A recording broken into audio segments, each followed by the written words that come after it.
दोस्तों, ये बात है सन 2020 की, जब हमने एक नया घर लिया था। तो हम वहाँ नए घर पर रहने गए और जिस दिन हम रहने गए उसी दिन मुझे बहुत अजीब फील हो रहा था। कुछ सही नहीं लग रहा था।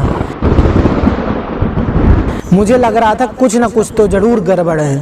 फिर उसी दिन रात में मैं अपने रूम में सोया हुआ था, तभी मुझे घुंघरू की आवाज़ सुनाई देती है और मेरी नींद खुल जाती है। जैसे ही मैं उठकर बैठा और आवाज़ बंद हो गई, पर मेरी थोड़ी थोड़ी फटने लगी थी। फिर मैं सोने लगा और जैसे मैं लेटा फिर से घुंघरू की आवाज़ आना शुरू हो गई। अब मैं उठकर अपने रूम के बाहर गया। अब मेरी बहुत ही ज़्यादा फट रही थी। मैं बाहर गया तो बाहर कोई भी नहीं था।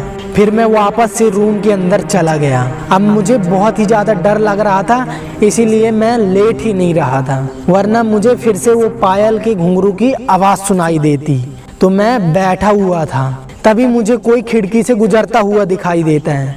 अब मैं डर के मारे पागल हो रहा था। अब मैं इतना डर गया था कि मैं चुपचाप कंबल के अंदर घुस गया था और उसमें पूरा का पूरा अपने आप को कवर कर लिया था और चुपचाप सोने लगा। और जैसे तैसे मेरी नींद लगी और मैं सो गया। अब फाइनली सुबह हुई, पर मैं घर में किसी को भी ये बताने से डर रहा था।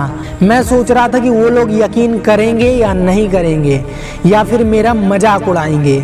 इसलिए मैंने किसी से भी कुछ भी नहीं बोला। अब आज की रात मैं अपने रूम पर गया तो मैंने देखा वहाँ पर चेयर जहाँ पर मैंने रखी थी वहाँ से खिसकी हुई थी और मैं अपने रूम को लॉक कर कर ही नीचे गया था। वापस आया तो चेयर कहीं और पड़ी हुई थी। फिर मैंने उस चीज़ को इग्नोर कर दिया और लेट कर फ़ोन चलाने लगा। तभी मुझे मेरी मम्मी की आवाज़ आई, बेटा नीचे आ, कुछ काम है। और फिर मैं नीचे गया तो नीचे सारी जगह की लाइट्स ऑफ थी।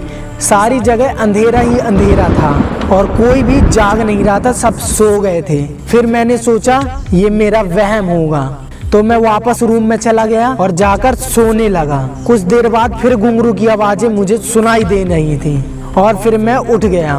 और मैं जैसे उठा बाहर से आवाज़ आई, बाहर आओ बेटा। मेरी बहुत ही ज़्यादा फट गई, पर फिर भी मैंने जैसे तैसे हिम्मत जुटाई और मैं बाहर जाने लगा देखने की कौन है आखिर। और जैसे ही मैंने दरवाज़ा खोला तो मैंने देखा